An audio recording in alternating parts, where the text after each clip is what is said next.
একবার শুধু মুখ দিয়ে বলেছিলাম আম্মু ছেই পিঠা খেতে মন চেয়েছে। তো আম্মু বাংলাদেশে যেহেতু গিয়েছে, যাওয়ার আগে ঠিকই পিঠা বানিয়ে খাইয়ে তারপরে গিয়েছে। তো এই পিঠাটার নাম কেন ছেই পিঠা জানেন? আমাদের অঞ্চলে মটরশুঁটির যে শিমটা সেটাকে বলে ছেই।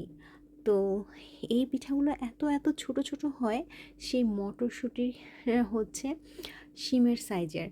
আর এর জন্যই এটার নাম হয়েছে সেই পিঠা। তো আমি জানি নবগঞ্জে যারা আছে তারা এই পিঠাটা খুব ভালো করেই চিনবে। এই পিঠাটার আকৃতি খুবই ছোট হয়। আম্মু আরেকটু বড় করে বানিয়েছে, যেহেতু একা একা এই পিঠা বানানো খুবই কষ্ট।